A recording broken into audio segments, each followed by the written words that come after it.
Hello, everybody, and welcome to the very first episode of Beyond the Match. I'm your host, Madi Harrison. Today, I'm extremely honored to sit down with my dear friend, Katarina Kozarov. Katarina is a Serbian tennis player on the WTA Tour. She moved to America when she was young to attend IMG Academy in pursuit of her professional tennis dreams. She went on to become one of the greatest tennis players and athletes ever to compete for Furman University. While at Furman, she won numerous academic and athletic awards. She's a two-time Southern Conference Player of the Year. She's a 2019 Southern Conference Tournament MVP, and in 2020, she became an All-American. She was ranked as high as 13 in singles and 21 in doubles.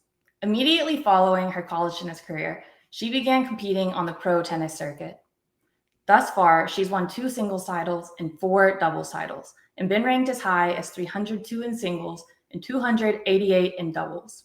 Aside from all the numbers, Katarina is extremely well respected and loved among her peers. She's a role model to many, including myself, and I couldn't be more honored to have her as my very first guest. Katarina, welcome to Beyond the Match. Thank you. Thanks for having me. So thanks for such kind words. You got me tearing up right from the start. Oh my gosh. Thanks, oh no, I'm so happy you're here. You just got back to Florida. You were in Colombia last week competing, and you were all over Europe before that. That's 3 continents in less than a month. Yes. How do you do it all? Great question. I keep asking myself that question every time, honestly. You know, since I started playing professionally after college, like you had said, I had some hardships going on, some family stuff happening, and I didn't really start playing until the 2022 season fully on tour. And as it started, it was about a late March, April time. And towards the end of that year, it was kind of just a survival year. And it's like first time experience everything. And I was just happy to be able to compete at that point. It was just getting back on the court and competing again. But 2023 season was, I would say, officially my full year on tour, you know, and I would say I overdid it a little bit with the travels. You know, just last year, I took 82 flights, it was way too much on the body. So it was little to say that I had a very big burnout towards the end of the year, you know. So I think one of the things that I'm learning for this year as I'm back traveling, I'm trying to take it down a notch. You know, my last few travels maybe are not showing that, but I'm really trying to take more breaks along the way. So what do you think that comes from? Do you think that comes from just like not being used to all the different conditions, or having too many tournaments on your schedule, or what?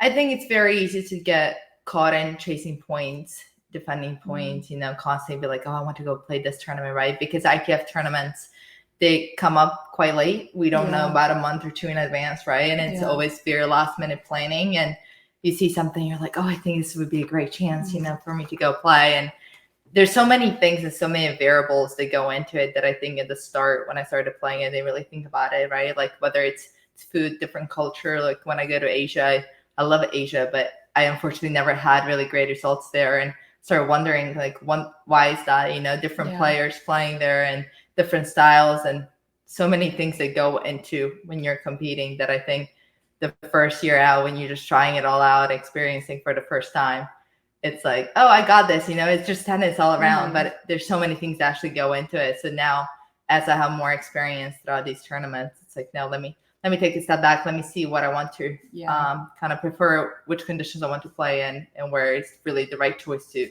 go to. Yeah. And you started this year in Asia. I did. So you've also been to Asia this year already. So what about, like, what are some of the different conditions that you faced even week to week, Europe to Colombia last week? One of the biggest things probably weather, right? A lot of places a lot hotter than the other. For example, Colombia is very high altitude. It was over 8,000 feet where we played last week, which is probably the highest I've ever been to. Actually, the first time when I landed, when I got out of the airport, I got so dizzy that I thought I was going to faint.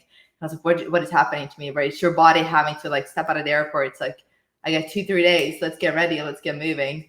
But I think sometimes when you're constantly changing, I think it really takes a toll on your body. And honestly, mentally, right? Jet lag over time. When I go to Asia, it's about 12-hour difference. So it's like 1 or 2 a.m. I'm like up and I'm like, I'm ready to go. Put me on the court now. But Let's go back to the very beginning. What was life like for young Katarina? It was great. It was awesome. I was an only child. I was an only child who had the whole world in front of her. I had an amazing childhood. I had amazing parents who really did their best to give me everything that I've ever wanted. Yeah. And that was so much more than tennis. Tennis was just kind of part of it. I started tennis. They kind of threw me out there on the court, just hoping for this only child not to get lost in all this other distractions, Yeah. And so when I was about 3.5 years old, our neighbor was, my parents were playing tennis with him, and he was like, "Come on over, like I'll just have her over and hit some tennis balls." And he was an amazing guy, still is to this day. And he had a different philosophy to tennis, and he really got me to fall in love with the sport. So for many years, until I started competing when I was about 7 or 8 years old, it was just him and I on the court every day, and my parents coming along, and it just seemed like a perfect childhood in my house. And the court being right by the house, it's like all I had was my house, walk in the morning, spend the whole day there, just play around, and come back home. Yeah. So did your parents play at a high level?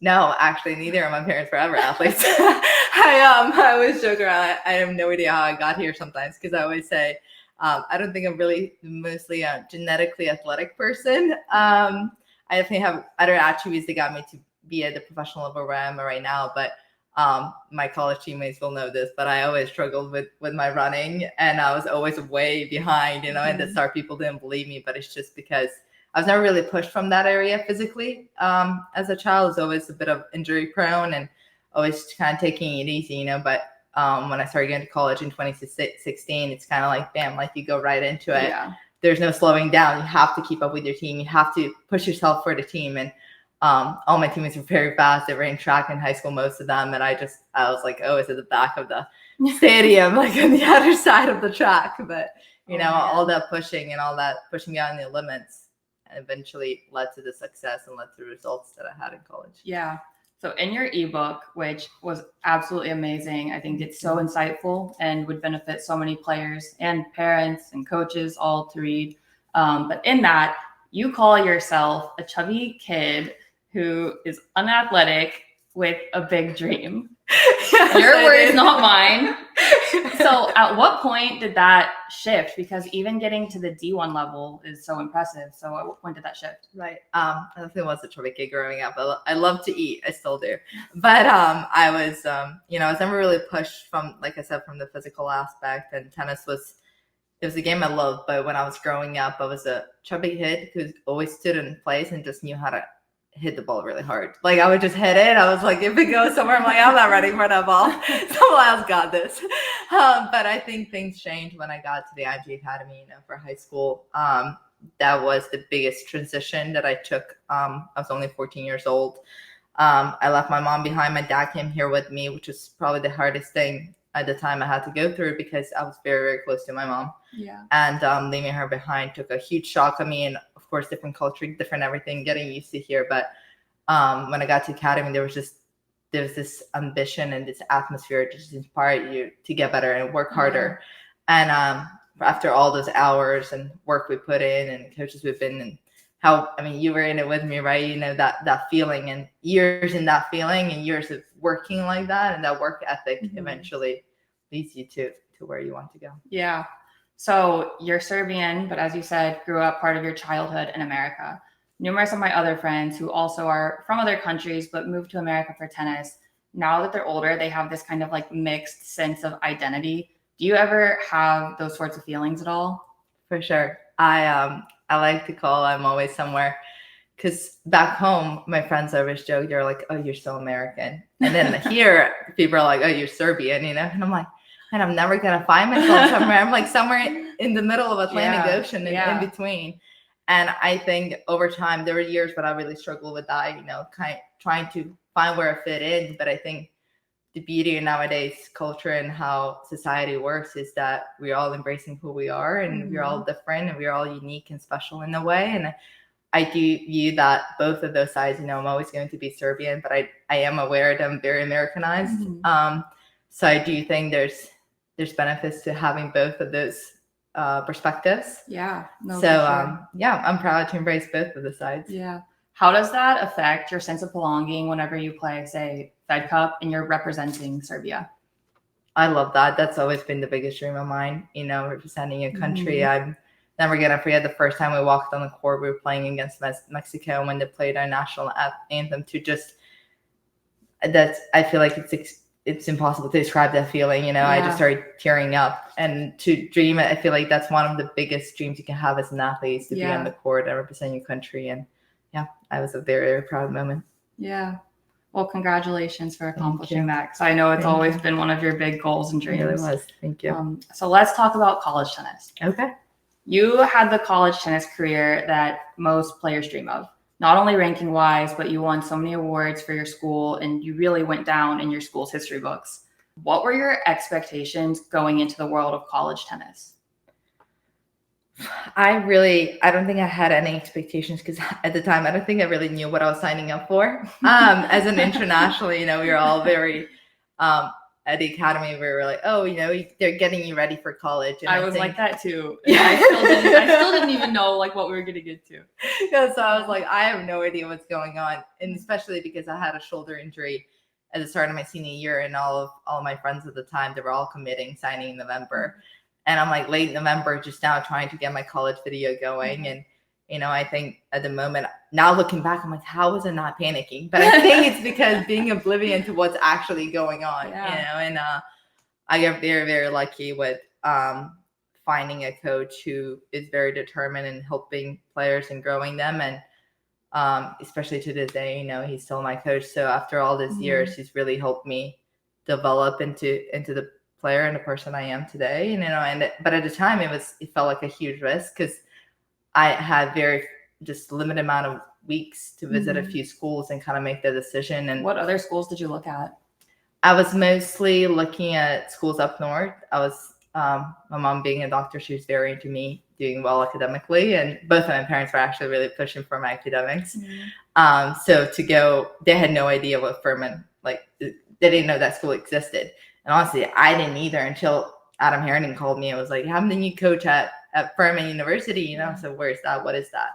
And then within weeks, I ended up, just after the visit, there was just a feeling that I had that they had there, that it was more like a family feeling. And something about that place reminded me where I grew up. And I was like, you know what? I could see myself. Just felt like home. It just felt like home. So literally made the decision within 24 hours. And that gut instinct. Yeah. That's awesome. But the first year was really, really hard. Just having to adjust to the team environment, being an only child, I was not used to that, right? And all the freshman duties and all those things. And I just, especially the physical aspect of fitness at the time. And we used to run, we used to call it morning madness. And it was, to this day, it's my worst nightmare. Like I would wake up, go to track, and like my heart's racing, I'm thinking I'm with my team. But I definitely think that's one of the biggest things that pushed me in my college career, getting up. But one of the biggest things I do think that college changed, sometimes I think there are players that go to college as great players and don't get really lucky with a good team and good coaches and good environment that's going to inspire you, push you to be better. And then there are coaches that I really do think can invest, I got really lucky because I'm like, there's some coaches, see me that I struggle physically and see how far behind I am in all these things that would say, oh, she's talented, but she's missing this and this and this. Yeah. But no one really work on it with me. Right. And I do think the biggest difference is like, it took a few months, I don't think people believe me. Like Adam and all the rest of the team was like, this is like, she's faking it, she's not trying hard enough. But they realized, those mornings I would literally go past exhaustion. And I think it's like, wow, if she's so far physically and she's already this level of player, like how good can she be if you invest in it? And the biggest thing that made the difference, he would run with me every other day. And at 6 a.m. we would run this. Well, it's 7 a.m., but I was so nervous I couldn't sleep. So show up at 6 a.m. and just wait there for him to show up. And then eventually my teammates would come and support me, and those are the memories. So you were on your own doing it for a little bit? Yes. So basically the way it worked, it was we would have these morning workouts. And then there was this fitness standard test that we had that once you pass it, you're done. Exactly. But once you pass it, you're done. And of course, everyone passed it but me. And I was like, not even near passing. I was like way behind. That's crazy that you were the only one that did it. I was literally the only one that kept doing it. And I kept doing it honestly throughout my whole college career. I was so far behind starting freshman year that like towards the end of my college career, I kind of got to the point where I was like, okay, finally I'm like near passing this What test. about like IMG fitness? Did that not prepare you in some way? Because I remember we did some tests like that as well. Yes, I do. I do think they have amazing fitness there, right? But I do think one thing that hurt me during high school years that as I was not physically pushed prior to coming to the academy, I was constantly behind. So I would constantly start having these injuries and all these things. So instead of doing fitness with you guys, I would be in the training room trying to do my rehab and get healthy back and get back. And I feel like it was kind of constantly in this thing where I would get healthy. I would start going. I would push a little bit more because I needed to push, but I'd push and then I get injured. It was this constant forward and backwards thing for years until I got to this college level. And I just feel like there's all these other things, aspects. And once the adrenaline gets going, it works miracles. So true. So you mentioned that Adam was really pushing you and he believed in you. What were some of the key components to the culture that he created that allowed you to really thrive aside from just the running aspect? Yeah. I do think, of course, every year teams are different and culture changes, but I do think he did an incredible job to kind of push that culture, find the right people, find the right girls on the team that have that work ethic and have that feeling for the team environment. And no matter what happens, you're gonna go put your team first. And I think that's we all know, as girls, it's really hard to be in a team environment because we're all very competitive with each other, right? But I think it's the right coach is gonna find a way when to push, when to kind of pull back, when to set the standards. And I think having standards and morale is just who we are as people, and that coming first, and then who we are as players on the court. And we did a bunch of team gatherings outside the court and just getting to know each other. So team bonding. Yes, a lot of team bonding, and of course we had our hard times. I think every team goes through hard times, but it's how you come out of those obstacles that really shows who we are as a team. And I ended up going back for my 5th year because I was a 2020 grad during COVID, and I wanted to start playing professionally that right away, but there was no tournaments. And I got my ranking 2 weeks prior COVID started, so I was about 1,200 in the world, and at the time I couldn't really get anywhere. And that was a crazy time. It was an insane time. I mean, girls 100 in the world were playing 15Ks, and so he called me up and he said, you know what, I think you should come back and use your 5th year. And I was like, doesn't really make sense, because I was a double major when I graduated, and Furman didn't really offer any of the graduation programs that I was majoring in. So, but then when I realized, and I knew how much I thrived in that environment, and I knew that was going to help me continue to get better. So I said, okay, I'm going to come back for a spring semester. And at this point, I feel like I already achieved all of my individual goals. I already became an All-American. I already became the most improved senior in the country. And to this point, when I was coming back, the one thing I told him, I said, you know what, I'm coming back as a team member. Like, treat me as a freshman. Like, everything I'm doing, I want to help out the team. And I think not many 5th years would say that. Really. I think because if I was coming to a new team, it would be very different and very, going to a new school. But coming back to a team that I invested my heart and soul in for 4 years, and I love the girls on that team. And of course, every year we have hardships. And I think that year, after having a hardship throughout the season, I think he bonded us, he brought us closer so much more. That I feel like we had these few weeks that we went on winning. And, Furman, when I went to Furman, we were not ranked. Like, no one knew Furman. And we got the Furman to be in top 25 in the country at the time. And we had these weeks where we were beating teams that were top 20. And it was like a dream 2 weeks for us, and those feelings with the teammates and those celebrations. And that feeling was unbelievable. That's something that I really, really miss on the pro tour. Not having anybody to share that stuff with, and not having people to cheer you on during a match, and just that energy is unmatchable. Yeah, it's funny how you went from being individual child who didn't like the team environment growing up, went into college with kind of that mindset, and then by the end of it, like, that's what you end up missing the most. Was there any point in time in college that you played a match that you felt like you just unlocked a new level, or was it more of like a steady progression? Great question. I definitely think there were times, one of the things that I feel like in college, because I've been actually thinking about this a lot lately, because confidence is so important, right? Especially with girls, it's everything in tennis. And in pro world, like you go and if you have a few losses in a row, it really takes a toll on you. As much as I feel like we say, oh, we're fine, we play next week, but you can see in all of us the level that we compete at the next time. You just feel that insecurity a little bit kick in. So I think one of the biggest things in college that I really miss, as Adam was such a huge impact in my college career, having him on the court. Like when I started playing pro, I didn't know how to think by myself because for years he had the way he worked. He would just, if I wasn't playing well, he would just kind of step up the game and get me mad at him. So like I was like, oh, I'm gonna show you, and kind of wake that Serbian spite inside of me. And I would just play Madi, and I didn't have to think about it. Which you're so good at, because you're one of the like best competitors out there. Seriously, thank you. But I feel like he would burn that like fire inside of me, just like go, But I think by myself for the whole first year, honestly, I was so lost because I feel like I was trying to figure out a girl how to play and figure out how to have that spite inside where I'm like, oh, I gotta step in and battle now, but I think going back to your question, I think in college, you put in the work.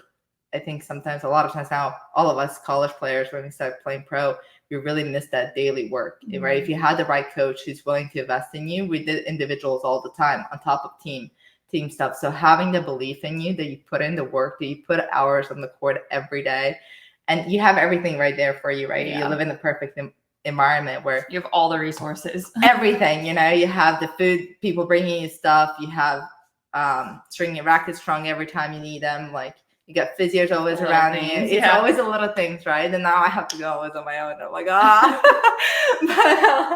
but back there, you got to the point, I think my senior year, I lost one match my whole senior year until COVID started. And then I took that confidence in the following year and lost only one match my whole fifth season. So having that confidence and having those wins, and I do think a big difference is in college, you play 1 or 2 matches a week and then you go back to training, which is in pro world, you have to stack those wins up. And you just have to, it goes week after week after week, and you being on the road all the time, you don't really get that, like you're playing one match and then you go back to where you feel comfortable. You go back to your team and your coaches and your court, and you go home, and then you have that, feel like very easy routines that you can rely on, and eventually that really boosts your confidence. But I don't really think there's anything, something like a one match kind of deal. I do think it can show in one match, but I think that's years and years put in work behind the scenes. That's so true. And then it becomes, like you mentioned, sometimes on the pro tour, you might have like 1, 2, 3, 4, 5, even more than 5 losses in a row. And from what I've seen, it's just like the better you get, the more you lose sometimes, because you're playing those higher level tournaments, stronger players. You're not really getting weak opponents ever at that point anymore. Exactly. Whereas in college, I'm sure there are some that are easier than others sometimes. But and I do think one of the biggest differences in college, actually, it's one of the benefits for the pro world, is just in college you have a lot of pressure. My 5th year, at one point I got to being, when I was ranked 7, I was like, there's 6 girls in front of me that if I beat them, maybe I might have a bit of benefit, but the only way I stay here is, but I can't lose, but all these girls that step it, especially the conference we played, like every girl that's going to go across the net, like it's going to be mostly ranked below me. And I said, they come in with no pressure, like 0 expectations, and they played their best tennis against me every time. And I had this feeling like I can't lose, because if I lose, my ranking's dropping, and not having the tough schedule towards the end of the year, playing SoCon, right, being that conference, I'm like, I cannot drop under a certain level, because then I'm not going to make my NCAAs. And having the pressure multiply, and I was lucky to keep going up, but definitely it was when I started playing my sophomore year, I started playing 1, and then junior year when I got ranked for the first time, I was there were matches I was like hyperventilating. I was like, I can't deal with that pressure, But I do think that's the kind of pressure that it strengthens you, but also it's in pro world, it's a different kind of pressure, but you don't have that like life with that kind of feeling on every match. Well, now it becomes the pressure of, if you don't defend the points, exactly, then you don't get into the tournaments, which almost becomes kind of similar, For sure, and then the pressure goes even higher, actually. No, that's so true. So generally, college coaches don't allow players of your caliber to join a sorority, but you did. Oh, how'd you find that? How did I know that one? But you did, yeah. I So did. what prompted you to want to join a sorority?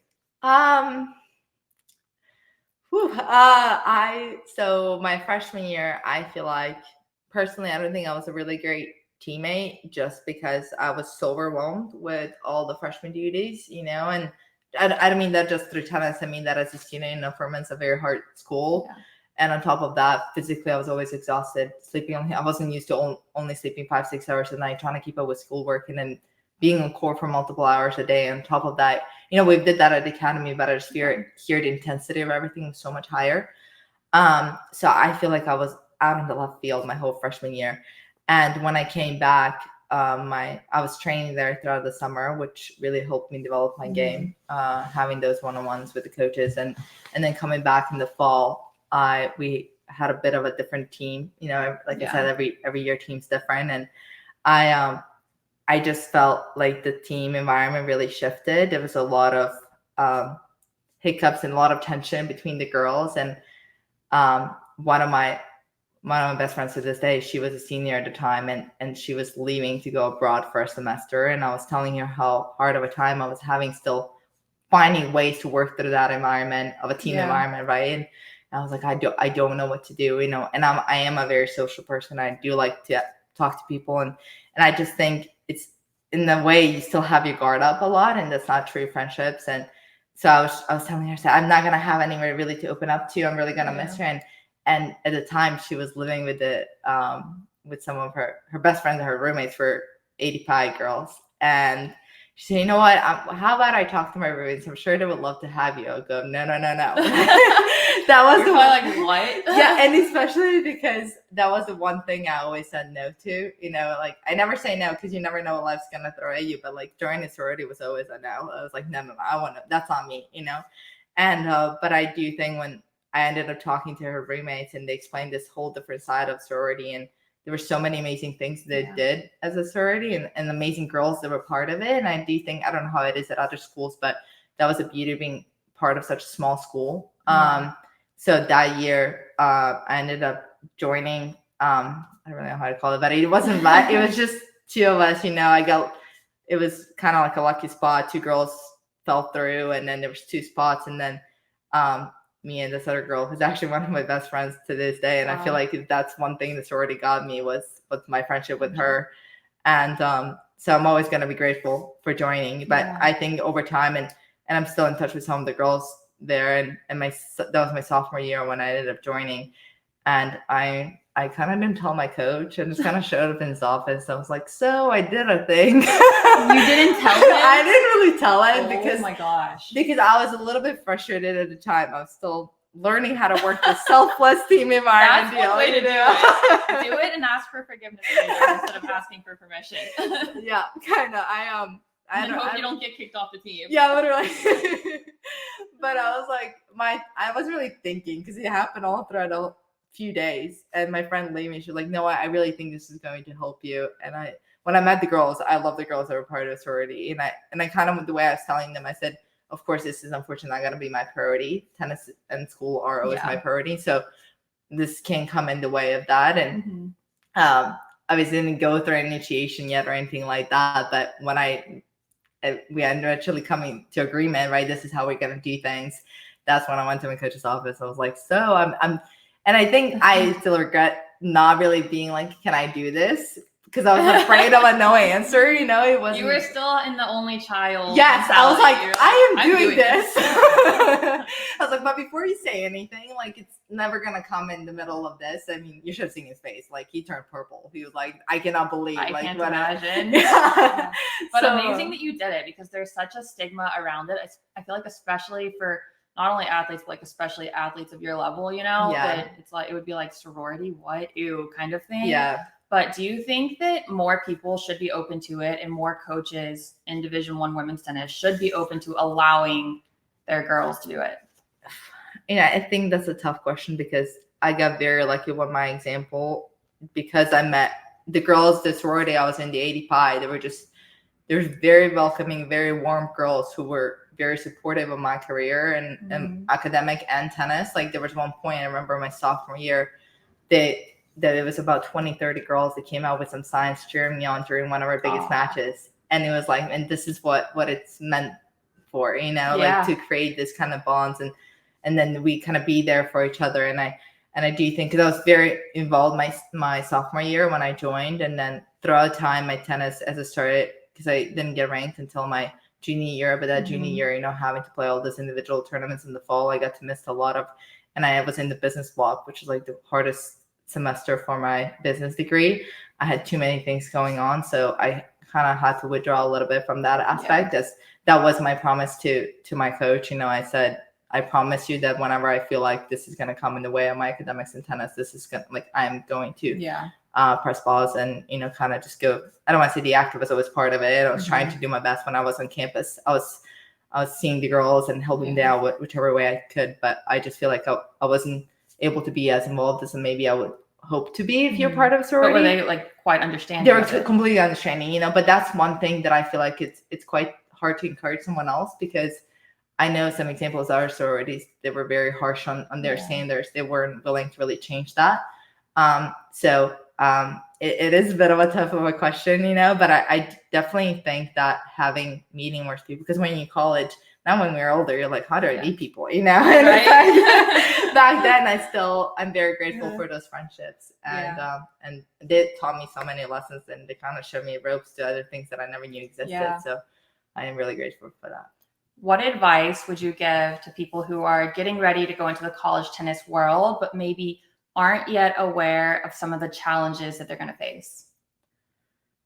Yeah, I definitely think I'm quite a stubborn person. So I think being, open-minded, and I think giving people the benefit of the doubt. And I think one of the things that I struggle with, that I had to learn throughout the years actually as a teammate, first was always give benefit of doubt to your teammate. Sometimes I think it's really hard, especially in tennis. I don't know about other sports, but in tennis, it's mostly a group of 10 girls or 8 or 10 to 10 girls, and everybody wants to play the one spot. It's like, I feel like in different sports, you have different positions. So there's only 1 or 2 other girls out there that want to play your position. But in tennis, and even day, everybody wants to play one, and only one girl can play one. So of course, that's going to cause tensions. And then with all the academics and sports going on at the same time, we're always tired. We're always exhausted.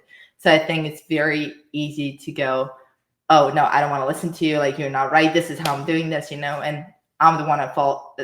When I was a freshman, and even in sophomore a little bit, when I was when I was a little older, we had this leadership council that I was put on, and I was like, I don't like, no, like, I was like, this is how we're doing it. Put on them because it's something else added to your plate. Exactly. Like, my plate's full. What are you doing to me? Exactly. Yeah. But I definitely think eventually it teaches you that to go from selfish to selfless. As a leader, you have to be selfless. Mm-hmm. And I do think that eventually, I know you always have to. I think one of the biggest things I was telling the girls as I got older is that when things are wrong, it's easy to point fingers, and I do think one of the biggest things that Adam was really stern on is you have to look in the mirror. Like, it might not be your fault at the time, but let me see what I can do. Even if someone else did it physically, we're all a team. Like, we're all part of it. Mm-hmm. How can I help this? Yeah. And what did I do? Instead of being like, you messed this up. For example, back then, like, someone messed up, you run, right? So everybody wants to kill you, especially me, who hates running. So I was like, oh boy, what happened to get to this point? Yeah. Let's talk about it. Let's, communication is key. So I think always having that open communication with your teammates and also with your professors. I think that's something that I didn't do good enough job, because I had so many things going on from all the traveling. I didn't feel like comfortable being like, oh, I'm just going to walk into my professor's office and talk about this, which, as being part of such a small school, that was one of the benefits that we had. Our classes were from 12 to 20 students only. Mm-hmm. So all my classmates, they would just go and talk to professors. I'm like, what are you doing? I was like the queen of that. I feel like I annoyed my professors so badly, because I was like, I want to be on their good side. And it's just helpful to know them, whenever you're gone. Yeah, so I was like always going to the professor's office. Yeah, after class, that's talking to them. I did not do that well enough at all. Yeah, no, it helps. It really helps. Yeah. So, but yeah, I think open communication with your coaches, your professors, your teammates is always good, and always being okay to kind of speak up if something's wrong. And I think as freshman, I felt very like, oh my gosh, I'm overwhelmed, but like. I didn't feel like I could say really what's going on just because you're new and you feel like you're the only one part of it. All these it's things so important to going on. have someone to talk to because there's going to be so many new things in front of Exactly. you your freshman year, especially sophomore year, or even really second semester. You kind of already know what's going on, but yeah, especially first semester. And in college, we have so many resources, right? We got from the training room to the nutrition to the sports psych. You have all these people that are there to help you. So I always say, just always ask for help whenever you need it. Yeah. So you already touched on some of the differences between college tennis and pro tennis. What was that transition like for you? Like that period going from college tennis straight into pro? That was really hard because, I lost my mom. I think it's something I don't really talk publicly about much just because it's very personal. But I talk about it when I feel like I can help someone, go through the grieving process. But it happened right in that transition period when I graduated college, when I was about to start playing pro. And that definitely took a whole year on its own, and I think grieving is something that never stops and comes in all shapes and forms. And it's been over 2 years now and still have hard days. And I think that's all part of it. So I think my path was a little bit different, having to deal with that on top of figuring out how to play professional tennis and dealing with that whole world. And even to this day, I'm like, oh, I got this. I finally figured it out. And then there are days where I'm like, I don't know what I'm doing and I want no part of it, and but I just think eventually as you're going, just like anything else, you're like, I need people to talk to. I need to ask for advice. I think just being open and finding ways, because I don't know about others, but I'm a verbal processor and I need to spit it out when something's wrong. I gotta get it out, and I do think so. That first year it's a bit of a hard part to compare to others, right? But I do think one of the things that also would help going through that transition is just kind of trying to be more aware of what's going on with you. I knew that playing professionally on that court, one of the things, like I told you, I felt very alone on the court. But I don't know if that's part of it because of my mom was my world, my everything. We were extremely close. So that was a huge part in my life already. So on court, I felt this extra loneliness and extra, without my teammates there, without that energy to kind of feed you, because that's one of the beautiful things of playing for a team is when you have hard days, your teammates are there to pick you up. You're never going to be 100%. So, and not never, sorry, but you're going to have days where you're really struggling, but it's always, you have to give 100%, even if that's of that 30% that you have that day.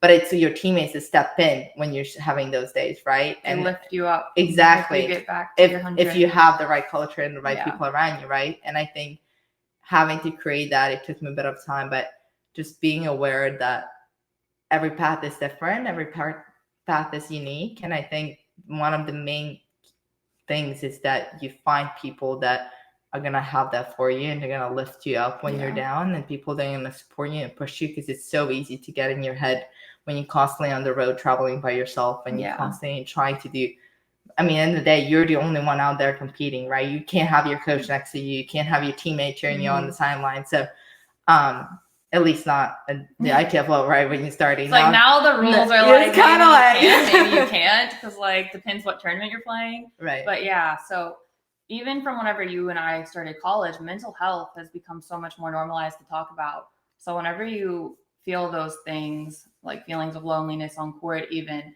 how do you manage it? Great question. I think I've grown a lot in that aspect, but one of my key things, I love journaling.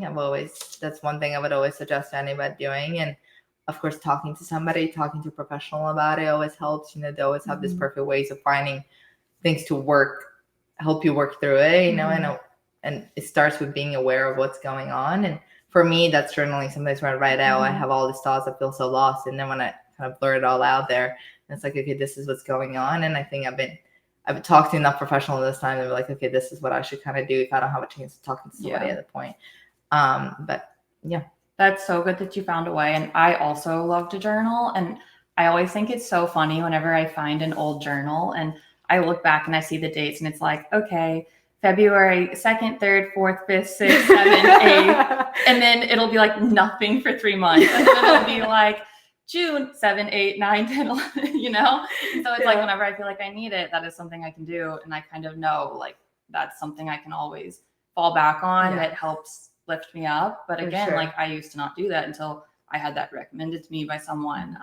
Yeah. So yeah. And it's funny because sometimes I go back and look at the journals, like on that day, like I was feeling this and this, and then I read it, I was like, wow, it's really not that big of a deal now, you know?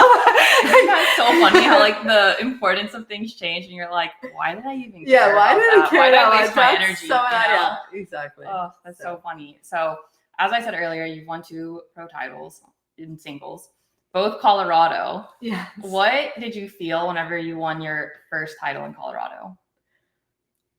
I think that first one honestly didn't feel real. I think my celebration last year when I won it, I think it was much bigger. I don't know if it gave me a lot more points, whether, you know, I think I was in that they world. Raised the level, right? They did raise the level. I went from 15 to 25. And but I feel like that feeling, at this point, I feel like winning that 15K and winning 25. Now the points are different again this year, but back then it was 40 points difference, and that made a huge drastic change on my ranking, you know. And I remember freaking out before the match, and I was like, no, I have to go back, because one of the things that really helps me is not thinking about the outcome, you know, focusing a point at a time, and you have to stay in the present. And that's all easy to say, hard to do, you know. So I think I remember being in that finals, and when I was playing her, I won that first set 6-3. And sometimes, like, you know, when you're constantly in your groove, I don't think about the score, I don't think about anything. But she went to the bathroom, and I was sitting, I was like, shoot, I just won the first set. Shoot, I'm a set away from it. And then that's when the nerves kicked in. I was like, oh my gosh. When you have the time to sit and think about it. Yes. Like, better not to think, just exactly. go. You know? That's why people take the bathroom breaks sometimes. Exactly. But I do think last year it met so much more opportunities. Of course, years came on, and it felt a bit of it like a relief, you know, having to accomplish something like that. And, you know, it's not really comparable when it comes to rankings and stuff from college to pro world, but winning a title, you know, it's something extra, you know. Winning is like, it's already hard itself, but to win a title, it gives us some sort of a acknowledgement to yourself. You're like, and to be able to back it up, not only once, but then backing it up the next year. That's in the a same special place. You know? Well, now they've taken that tournament off the schedule this year. They did. I'm hoping they're gonna bring it back. Would you ever go back and visit? Just for sure. That's always gonna be like my special place. Like, I love Colorado Springs. It's like one of the most gorgeous places to me in the world. So a lot of people lean into some sort of faith whenever they experience hardships, especially. Is that something that you have at all, or on court or off court? For sure. I definitely think no matter the faith, you know, as I've traveled, I've seen so many different people, cultures, and faiths around the world. But I do think, you know, I have my faith, and that's something that does ground me. But in the same time, I think everybody has that deeper purpose and deeper meaning that gives them peace, because, you know, I think at the end of the day, you have to go back to having your why and why you do things, and why we do everyday life stuff. And that comes from deeper meaning that I think faith gives. Yeah, no, 100%. So we're getting close to the end of the podcast. Just a couple more questions for you. Earlier, we touched on you being someone who wasn't a clear standout whenever you were in high school. What advice would you give to the kids who maybe feel that way right now, and like there's other people around them who are overshadowing them and their success? Yeah, I definitely wasn't one of the standouts, you know, and I just feel like now looking back, it's all comes down to work ethic, determination, resilience, and that deep belief that you know you can do it, you know. And it has to come in within you and from people around you, but mostly it has to come from you, because if you don't believe in yourself, no one will. 100%. So I definitely think you have to find, and I think that belief comes with having your why, and why you love the sport and why you do the things you do. So when things get hard, because there's always going to be ways they're going to get hard. It's never going to be easy, right? And just easy, great. And so I just think having your why and having the belief and self-talk is very important, you know, and the way you treat yourself, and eventually prioritizing yourself and having standards for yourself. And if you put in the work, and if you talk to yourself the right way, you know, you have the belief that you're like, I got this, and I believe in myself, especially because you can feel that belief when you're on the court. That's where the confidence comes from.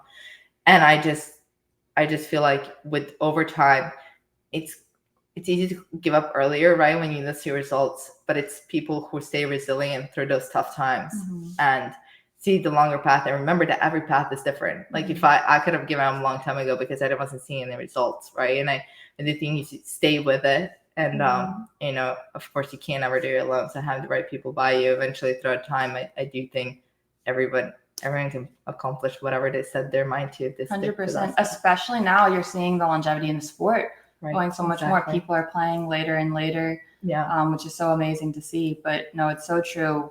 Whenever you feel like, you know, people are saying things or maybe don't believe in you and it starts to weigh you down, to be like, wait, why does it even matter what they think? It just only matters what I think, because I'm the one that has to get up and take action each day and go do the thing, you know. And I do think, like you said, the longevity in sport is so important.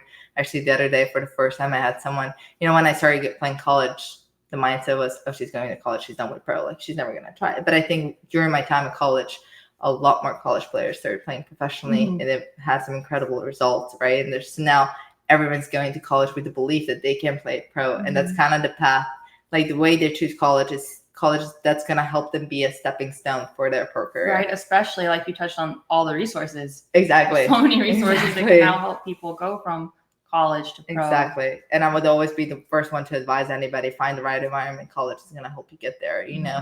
So I feel like back in the day, people were like, oh, she's done with pro. But now I had the other day, I was telling someone asked how old I was. And I was like, I'm 25. I said, wow, you're so young. I'm like, I've never heard that for the tennis world, you know? Like, I think older people like 25 is old, but they're like, now girls are maturing much later, late 20s. So like, wow, I'll take that, you know? And I do feel like, because there's definitely times where you see these young girls come on, right, and start playing, and their bodies just can endure a lot more, and they have none of that pressure, just have this like extra energy. And you can feel that even from college players that step into pro world right away. They got no expectations, and then they got this burning desire to just play tennis, have fun, and just let's go out there and kick it, right? Which is some of the things that I think us have been playing this for a few years, it kind of takes a toll on you a little bit. So it's almost nice not knowing what you don't know. Exactly. You know? Exactly. And having all those firsts again.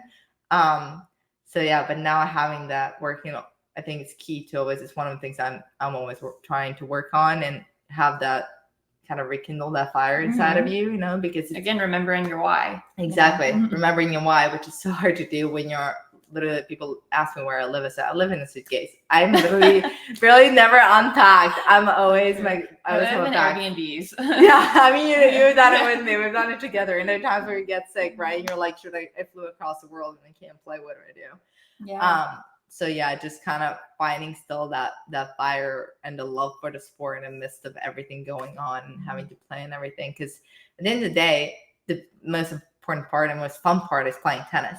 But actually, the most time it takes is all this planning around it, right? Like traveling, where I'm gonna stay, the hotels, the transport, the food, and the difference in the food, and the jet lag, and who I'm gonna hit with, organizing practices. You have to do it so far in advance, but you don't always know where you're gonna be. Exactly. So it's like, how do you plan and you don't know what country you're gonna be in? Exactly, and it always goes from like, let's say you lose Thursday or Friday and you're booking out a flight for the next day, and you're like, well, I'm going to Europe, I guess, because it's nothing this side of the world to play anymore, right?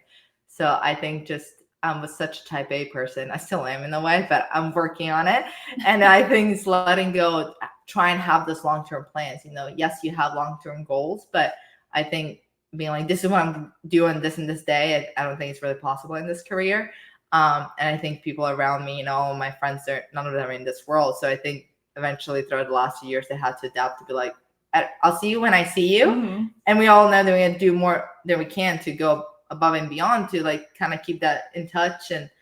But I'm like, I literally don't know where I'm going to see you. The other time, like I was like passing through, I'm like, maybe if I'm nearby, I can take a short flight there and see you. But it's just kind of letting go of that expectation. Like, this is where I'm going to be in the next 2-3 weeks. And it's all about, I know it's such a sacrifice. It really is. You know? Yeah, it takes a lot of sacrifice that I do think, once again, go back to your why, because I mean, there are times where like, is this all worth it? Like all the sacrifices, are they worth it? So you have to go back to the why and I do think it's important to sometimes like kind of redo your why, you know, because we all grow as people, we change. So I think having that time to be like, no, this new version of me, this is what I want, this is how I want it. So yeah, I think it's important to redo it every once in a while. Yeah, no, that's such a good point. I've never even thought about it like that, but I love that. So what are some of your short-term goals and long-term goals for your tennis career? Great question. I am trying to, I think right now, when the start of the year, when at this 300 level ranking, you feel like you're so close to Grand Slam qualifying, but you're so far, and I think part of me put a little too much pressure on myself with just expecting results. And then I've been having the last few weeks, I had a bit of struggles with my back the last few months. And, that obviously takes a step back, and I haven't been playing the well I've been playing. And I think it got to the point since that burnout I had last year, most of the time I feel like I didn't enjoy being on court anymore. I didn't, at the end of the day, if you don't enjoy what you do, then why are we doing this? Why are we sacrificing so much? So I think my short-term goal is just going back to enjoying the everyday grind of it, and every day just having fun with it, as you're putting in the work. Because a lot of times lately, I feel like it felt like a job. You felt like I have to do this, but you don't have to do this. You do it because you want to, and it comes with a lot of sacrifices, but it really is worth it in the end of the day. What are you doing to help yourself find that joy on the court again? I think it goes back to journaling, goes back to the why, goes back to remembering why I am here, and then they kind of just zooming out a little bit, trying to look at the bigger picture, and there's what if I didn't, there's no what ifs, because you can't predict the future. You don't know what's going to happen. And at the end of the day, your health is the most important thing, is staying healthy. So I think just going back to the daily, just being grateful for daily stuff that I have, and just going back, I love tennis.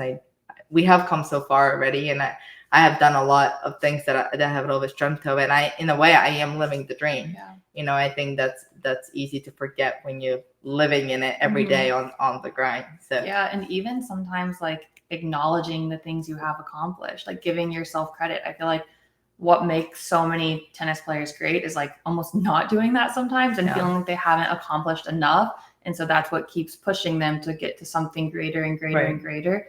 But that can weigh on people. Exactly. So sometimes it's okay, I really have accomplished a lot. Let's enjoy that for a second, Exactly. At the end of the day, I think we all feel pressure, as you go higher, you feel more and more pressure. But the main pressure comes from you, I think. I think we have to let go of other people's expectations, right? Because that doesn't really matter. It matters what we want out of ourselves and what we expect. And I think sometimes part of pressure that I've realized I struggle with is I put my pressure and my expectations on the outcome, and it's never a good thing, right? You have to put your expectations on kind of process goals, and this is what I'm gonna do and focus on doing, and then if it turns out the way it should, it will. Eventually, if you keep doing, just like in college, if you keep putting in the work, if you keep putting in daily fitness, everything, but that includes also mentally being engaged. You can't just go out there and hit balls. So I think if you feel like deep down you put into work every day, I think that's where the confidence comes from. It's so funny because everything you say, things little sayings that we've heard so much over the years keep popping in my head. I'm trust the process,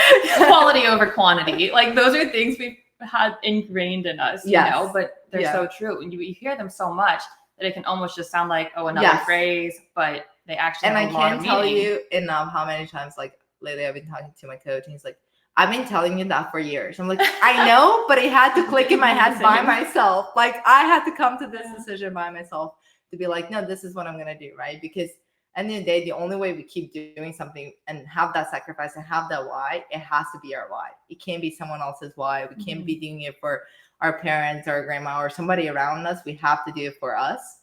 And if we're not doing it for us, we have to find what our purpose is, what we want to be doing. And sometimes the hardest part is being identifying and saying it out loud that it might not be what you hoped it would be. But I do believe all of us have a purpose out there. It's on us to find it and to do what we love. Agreed. What about long-term goals? It's kind of hard to say long-term. As I said, I'm going to focus on process goals. Right. But definitely I am hoping to keep going up the rankings and have more opportunities, play high-level tournaments, and go back to enjoying the daily grind and staying out there for a few more years. Because when it gets tough, you're like, I'm done. This is it. I'm changing careers. I can't do it. The really dark thoughts come along, and I think just long term, it's finding the beauty in this crazy sacrificial life, because every job I think takes sacrifice, some more than the others in a way. And I just think you weigh out your pros and cons, and you're like, you commit to it. And when the hard times come, like, no, this is still what I chose, and this is the reason I love doing it. So I think in the long term, a few years from now, I'll be like, I just want to know I did everything that I set out for myself to do, not result wise, but just kind of like, I know I gave my 100% in a way. And so I think the next few years, I'm hoping the ranking's gonna head that way, but I'm sure even if it doesn't, like, there's gonna be a reason. I do believe things happen for a reason. So as long as we learn along the way and we grow as people, and eventually I want to come out of it, because already I'm like, I have all these new things that I've learned because of this career, then who knows where I'm gonna be a few years from now, just by being in it and living this life. So yeah. Katarina, do you have a website, and how can people find you on social media? Ooh, I do have Instagram. It's kata.cause. Sorry, I made that name when I was very young, back in high school. So don't judge me for it. You can't change it now. Yeah. No changing anymore. Too many cat pictures. Once you got the blue check mark too, you can't change it. Right? Yeah. So yeah, that's pretty much where I'm at. I actually had another Instagram. It was called Pro Life with K-Kid, that I was really passionate about I was doing. But I really wanted to bring kind of light of all this different life that's going on behind the scenes, because I think when people think of professional tennis, they only think about the people they see on TV, and they forget about thousands of players out there. They're amazing players. They haven't had the chances. They haven't had the runs to get to that point yet. And it's a very different life. And with that, I was pushing that social media for a few months, and I was enjoying the text and the image that it was portraying and the effect it was having on people. But I think my hardest part, I'm not so great at editing and videoing, and at times I forget. I think it's time consuming. Exactly. I think eventually, from all the traveling, it was just so hard to keep up with it, that it was part of, like, towards the burnout towards the end of the year. I was like, this is too much. I can't keep doing it. And I do think there's a part of me that regrets a little bit, because now I get some DMs to this current Instagram. They're like, oh, what happened to your Instagram? We really missed it. We enjoyed watching that stuff. I said, it's tough, because I'm like, if I had someone do it for me, I'll do it all the time. I would just tell what's going on. But having to post it definitely takes a few hours. I'm not good at it, so it's definitely going to take a lot longer than someone who's good at it, But on top of that, and having your hours already on court and recovery and everything going on, the mental rest too. Exactly. And I just think it was a little bit too much, and I would have loved to keep doing it. And same with my ebook that I wrote. The purpose of it is to help younger student athletes going into it, and I still have it. I just haven't really been pushing it out there, because I kind of get myself to be like, I'm going to focus on the career while I'm still in it, because it was a little bit too time consuming. Yeah. But it goes back to almost what you said, like, you have to do it because you want to do it, and not because some other people are enjoying it. Exactly. So who knows? Maybe it'll come back at some point. But till then, just kata.cause on Instagram. Right. That's right. Katarina, thank you so much for joining me today. This was absolutely amazing. Thank you for having me. I absolutely love it. I'm honored to be your first guest. At the end. It's a fun game. Okay. We're going to play a game called Yes, No, Maybe So. So you either have to say yes, no, or maybe so. Okay. Have you ever cheated an opponent? Maybe so. No show to practice? No. Drink soda during a match? Yes. Drink alcohol during a match? No. Cursed at a referee? Oh, yes. Major team run in college? Yes. Broken a racket? No, actually. Oh, Never. So definitely no for the next one. Broken multiple rackets in a single day? No. Gosh, you're better than me. Not shook an opponent's hand after a match? No. Pretended to be sick or injured to skip practice or fitness? Maybe so. Overruled your doubles partner's call? Yes. Hit an ace to win a match? Yes. Bravo. Woo!